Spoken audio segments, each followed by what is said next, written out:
મિત્રો સ્ટોરી સાંભળજો, મજા આવી જશે। મારી જેઠાણી રોજ રાત્રે મારા સસરાને મસાજ કરવા જતી અને હું બહારથી સાંભળતી તો તેની ચીસોનો અવાજ સંભળાતો હતો। એક દિવસ મેં જેઠાણીને પૂછ્યું તો તેના ચહેરાનો રંગ જ ઉડી ગયો। તે મને કહેવા લાગી કે આ વાત તું કોઈને ના કહેતી અને રાતે મારી જગ્યાએ તું મસાજ કરવા જજે। જ્યારે હું મારા સસરાના રૂમમાં ગઈ તો તેને દરવાજો બંધ કરેલો હતો। એને જેવી તેને લાઇટ કરી તો મારા હોશ ઉડી ગયા। મારું નામ મીના છે। જે ઘરમાં મારા લગ્ન થયા હતા તે ઘરના રીત રિવાજ ખૂબ જ વિચિત્ર હતા।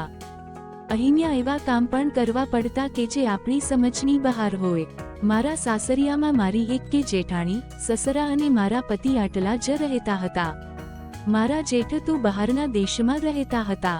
મારા પતિનું નામ કાર્તિક હતું। મારા કાર્તિક સાથે પ્રેમ લગ્ન થયા હતા। મારા ઘરવાળા આ લગ્ન માટે રાજી ન હતા, કારણ કે મારો પતિ ખૂબ જ બીમાર રહેતો હતો। મારા પપ્પાને એમ હતું કે તે નશીલા દ્રવ્યોનું સેવન કરતો હતો, આટલા માટે એવો થઈ ગયો છે। હું વિચારતી હતી કે મારા લગ્ન હવે સારી રીતે થઈ જાય તો સારું, પણ એવું થયું જ નહીં। મારા ઘરવાળાએ મારા પતિને કીધું કે તમારી પાસે માત્ર 7 જ દિવસ છે। આ 7 દિવસમાં અમારી દીકરીને લગ્ન કરીને લઈ જાઓ, નકર અમે આના લગ્ન બીજે કરાવી દઈશું। છતાં મારા પતિએ ગમે એમ કરીને મારી સાથે લગ્ન કર્યા, પણ મારા ઘરેથી કોઈ ખુશ ન હતું। મને કીધું કે હવેથી તું આ ઘરમાં ક્યારેય નહીં આવી શકે। કાર્તિકના પપ્પા તો લગ્નમાં ખુશીથી આવ્યા હતા। તેને અમારા લગ્ન બાબતે કંઈ વાંધો ન હતો। તેઓ હંમેશા એવું જ કહેતા કે પ્રેમ કરવો એ કંઈ ગુનો નથી। મારા લગ્નમાં જ હું મારી જેઠાણીને મળી હતી। તેણે કીધું કે સમય જતાં બધું ઠીક થઈ જશે। લગ્ન પછી મારો પતિ ખૂબ જ મહેનત કરવા લાગ્યો, કારણ કે અમારે ઘરે પૈસાની ખૂબ જ જરૂર હતી। ઘરે હું અને મારી જેઠાણી બે જ હતા, પણ એક દિવસ રાતે મેં એક વિચિત્ર વસ્તુ જોઈ હતી। જેવી રાત થઈ તો મારી જેઠાણી ઘરનું કામ પતાવીને મારા સસરાના રૂમમાં જતી હતી। તેના હાથમાં તેલનો એક વાટકો પણ હતો। મને આવું જોઈને ખૂબ જ નવાઈ લાગી।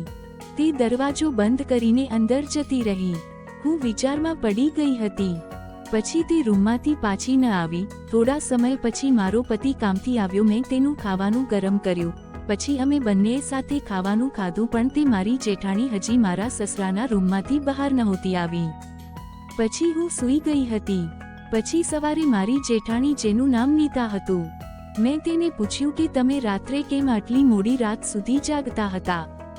પણ તેણે કાંઈ સરખો જવાબ જ ન આપ્યો। પણ પછી એવું તો રોજ થતું રહેતું। મારી જેઠાણી રોજ રાત્રે મારા સસરાના રૂમમાં તેને મસાજ કરવા જતી। હું પણ મોડી રાત સુધી જાગતી હતી, કારણ કે કાર્તિક રાત્રે મોડા કામ કરીને ઘરે આવતા હતા। પણ આ વાત મારા મગજમાંથી જાતી જ ન હતી। ત્યાં અચાનક મેં જે અવાજ સાંભળ્યો તે સાંભળીને મારા હોશ ઉડી ગયા। તે અવાજ મારી જેઠાણી નીતાનો જ અવાજ હતો। તે ધીરે ધીરે રડી રહી હોય તેવો અવાજ મને આવતો હતો। હું તો ચિંતામાં આવી ગઈ હતી કે આ બધું શું થઈ રહ્યું છે। મને પહેલા એમ લાગ્યું કે તે મારો વહેમ હશે, પણ પાસે જઈને જોયું તો મારી જેઠાણી જ રડી રહી હતી। મને થયું કે કંઈક તો ખોટું થઈ રહ્યું છે। તે રાતે મેં દરવાજો પણ ખખડાવ્યો, પણ કોઈએ ખોલ્યો નહીં। પછી મેં વિચાર્યું કે સવારે હવે નીતા સાથે જ વાત કરી લઈશ। તે સવારે મારી સામે બેસીને શાકભાજી સમારતી હતી। ત્યારે મેં તેને પૂછ્યું કે તમે રાત્રે સસરાના રૂમમાં શું કરવા ગયા હતા? તમારા હાથમાં તેલ પણ હતું અને તમે દરવાજો પણ બંધ કરી દીધો હતો। નીતા સીધી વિચારમાં પડી ગઈ। તે મારી સામે કંઈ બોલી જ ન શકી। થોડીવાર ચૂપ રહીને તે બોલી કે સસરાને તેના પગમાં દુખતું હોય છે, આટલા માટે હું તેના પગે માલિશ કરવા ગઈ હતી। મેં કીધું હા, માલિશ કરવા ગયા હતા, કાંઈ વાંધો નહીં, પણ તેમાં દરવાજો બંધ કરવાની શું જરૂર હતી? હવે તે મારાથી નજર મેળવી શકતી ન હતી। મેં તેને કીધું કે તમે કાંઈ છુપાવતા તો નથી ને? તો તે કહેવા લાગી કે ના, એવું કાંઈ નથી, તમે ટેન્શન ના લો। પછી મેં તેના પર વધારે જોર ન આપ્યું, પણ મને લાગ્યું હતું કે દાળમાં કંઈક કાળું તો છે જ। નીતાને જોઈને એવું લાગતું ન હતું કે તેનો પતિ બહારના દેશમાં રહેતો હશે, કારણ કે તે હંમેશા ઘરમાં તૈયાર થઈને જ રખડતી હતી। પછી મને વિચાર આવતો કે તે પોતાના માટે તૈયાર થતી હોય, પણ વિચિત્ર વાત એ હતી કે મેં તેને ક્યારેય પોતાના પરદેશી પતિ સાથે ફોન ઉપર વાત કરતા પણ નથી જોઈ. આ મને થોડું અજીબ લાગતું હતું. પછી મારી જેઠાણી રોજ રાત્રે મારા સસરાના રૂમમાં જતી હતી. મેં તેને પૂછ્યું તો તેને એ જ જવાબ આપ્યો કે સસરાને પગમાં દુખે છે. જ્યાં સુધી હું તેના પગ ના દબાવું ત્યાં સુધી તેને ઊંઘ નથી આવતી. પણ મને એ વિચાર આવતો હતો કે સસરાના સૂઈ ગયા પછી પણ તેના રૂમમાં જ કેમ રહેતી હશે. આખી રાત તો કની પગ નહીં દબાવતી હોય. મારી અંદર ઘણા બધા સવાલો પેદા થઈ રહ્યા હતા. પણ એક દિવસ એવું થયું કે જે જોઈને હું ચોંકી ગઈ હતી. એક દિવસ હું અચાનક દરવાજો ખખડાવ્યા વગર જ મારી જેઠાણીના રૂમમાં જતી રહી. તે મને અચાનક જોઈને ચોંકી ગઈ. પણ અહીંયા તો હું તેને જોઈને ચોંકી ગઈ હતી. મેં તેને કીધું કે તમે તો માં બનવાના છો અને તમે મને કીધું પણ નહીં. મારું આવું બોલવાથી તે સાવ ગભરાઈ ગઈ અને બોલી કે અમારા ખાનદાનમાં આ બધું અમે કોઈને ના કહીએ. જ્યાં સુધી 7 મહિના ના થાય ત્યાં સુધી અમે કોઈને ના કહીએ. બધા એવું કહેતા હોય છે કે આવનારા બાળક ઉપર નજર લાગી જાય. પણ નીતાને જોતા એમ લાગી રહ્યું હતું કે તેને 7મો મહિનો જ ચાલતો હોય. કારણ કે તે સાફ ખુલતા કપડાં પહેરતી હતી. તેને જોઈને હવે એમ જ લાગી રહ્યું હતું કે તેનો 7મો 8મો મહિનો જ ચાલતો હશે. અને મારા જેઠ પણ 7 મહિના પહેલા જ અહીંયા આવ્યા હતા. તે પછી તેની સાથે આ લોકોએ કાંઈ વાત જ ના કરી. મને આ બધું કાંઈ સમજાતું ન હતું. આ ઘરમાં આવે મારે પણ 2 મહિના થઈ ગયા હતા. મારા સસરા પણ તેને આવી હાલતમાં મારી જેઠાણી પાસે એના પગ દબાવડાવતા હતા. બાકી આવા સમયમાં તેને આરામ કરવાની જરૂર હોય છે.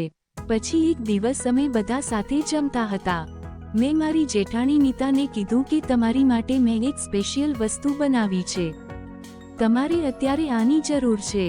તો મારા સસરા મને કહેવા લાગ્યા કે મીના તું આ બધું શું બોલી રહી છે? નીતાની આવી હાલત વિશે તારે શું લેવા દેવા છે?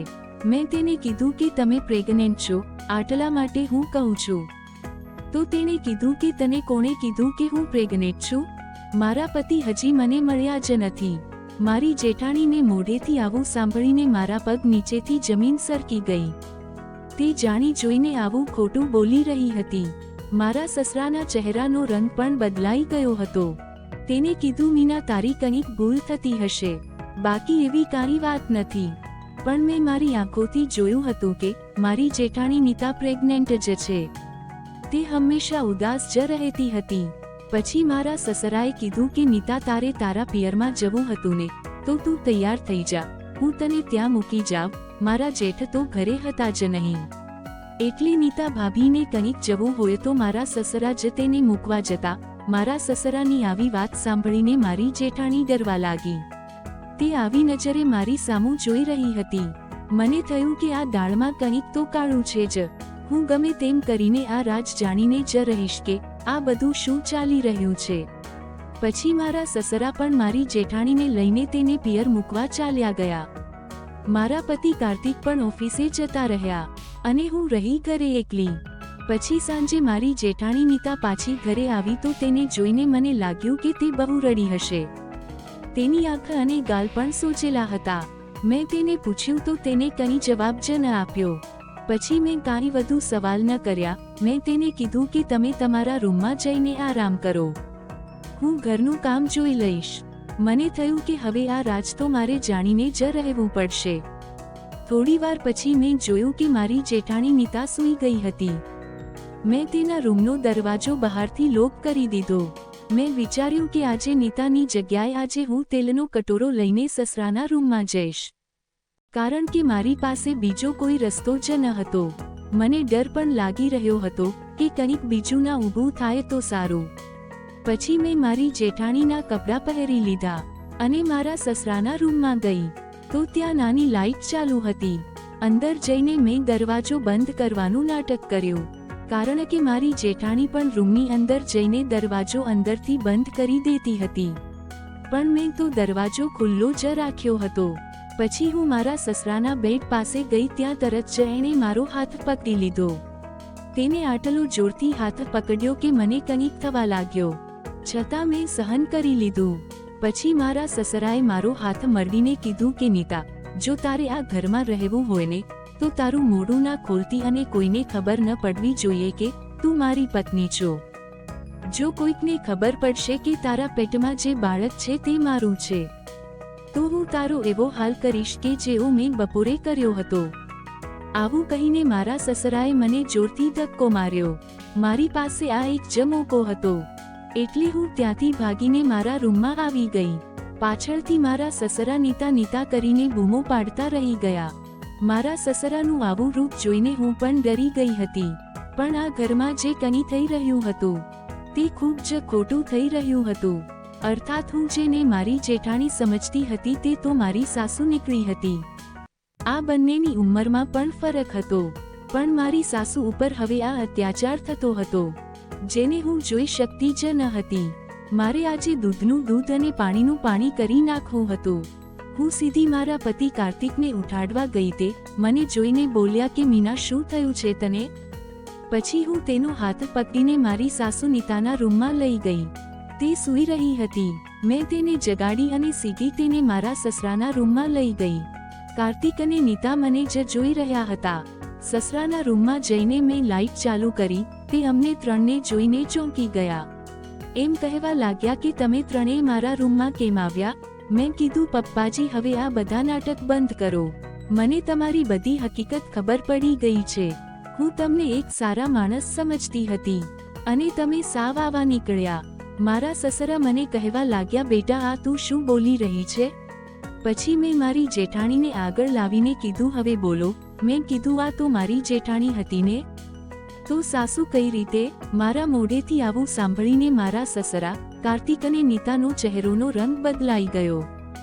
નીતાએ મારા સસરાને કીધું, તમે મને કાંઈ ન કહેતા? મેં મીનાને કાંઈ નથી કીધું. પછી મેં કીધું, ના, હું જ તમારા રૂમમાં તેલ લઈને આવી હતી. તમે તમારી પત્ની ઉપર આવો અત્યાચાર કરો છો અને તેના પેટમાં બાળક પણ છે. ઉપરથી તમે એને મારો છો. શરમ આવવી જોઈએ તમને. મેં કીધું, તમે બધાએ આ વાત મારાથી કેમ છુપાવી? પછી કાર્તિકે મને કીધું, મીના, હવે તને બધી ખબર જ પડી ગઈ છે તો હું તને આજે કહી જ દઉં. આ નીતા અમારા ઘરે પહેલા કામ કરતી હતી ત્યારે મારી માં જીવતી જ હતી. તે નીતાને પોતાની દીકરીની જેમ જ સાચવતી હતી. પણ એકવાર નીતા ખૂબ જ રડી રહી હતી તો મારી માએ તેને કીધું કે બેટા, શું થયું છે? તો નીતાએ કીધું કે તમારા પતિએ મારી સાથે. બસ આ જ સાંભળીને મારી માનું અચાનક મોત થઈ ગયું. પહેલા તો તે બીમાર જ હતી પણ આ વાતની ખબર તેને પડવાથી તેનું મોત થઈ ગયું હતું. મારી માએ મારા પપ્પાને કીધું હતું કે હું તમને ક્યારેય માફ નહીં કરી શકું. પણ મારા પપ્પાની માફી માંગવાથી મારી માએ તેને કીધું કે તમે આ નીતા સાથે લગ્ન કરી લેજો એટલે હું તમને માફ કરી દઈશ. પછી મારા પપ્પાએ છુપી રીતે નીતા સાથે લગ્ન કરી લીધા. કોઈને ખબર ન હતી કે નીતા મારી માં છે. પછી મીના, આજે પણ તને એમ જ કીધું કે નીતા તારી જેઠાણી છે. મેં મારા સસરાની સામું જોયું અને તેની પાસે જઈને કીધું કે પપ્પા, તમે જે પણ કર્યું તે બધી ભૂલ હતી. પણ જો હવે આવું થશે તો યાદ રાખજો કે મારા સાસુના આત્માને શાંતિ નહીં મળે. પછી મારા સસરા મને કહેવા લાગ્યા કે બેટા, અત્યાર સુધી તો હું સમાજથી ડરી રહ્યો હતો કે બધાને ખબર પડશે કે મેં એક કામવાળી સાથે લગ્ન કર્યા છે તો મારી શું ઇજ્જત? પણ બેટા, તે આજે મારી આંખ ખોલી દીધી. પછી તે નીતાનો હાથ પકડીને પાસે બેસાડીને તેના પગે પડી ગયા. પગે પડીને માફી માંગવા લાગ્યા. નીતા, મને માફ કરી દે. મેં તારી સાથે બહુ ખોટું કર્યું છતાં તે કાંઈ ના કીધું. તું એક મહાન સ્ત્રી છે. બસ હવે એક કમાનતા મારા ઉપર પણ કરી દે. પછી નીતા બોલી કે તમે આવું ના બોલો, તમે તો મારા પતિ પરમેશ્વર છો. મારા પતિ કાર્તિક મારી સામે પ્રેમથી જોઈ રહ્યા હતા. થોડા સમય પછી નીતાએ એક બાળકને જન્મ આપ્યો. મારી સાસુએ મને ગળે લગાડીને કીધું, આજે તારા લીધે મારા બાળકને એના બાપનો સાચો પ્રેમ મળ્યો. તારો ખૂબ ખૂબ આભાર. આજે મારા સાસુ સસરાને એક નવું જીવન મળી ગયું હતું. આવી જ સ્ટોરી સાંભળવા માટે ચેનલને સબસ્ક્રાઇબ કરજો મિત્રો. ધન્યવાદ.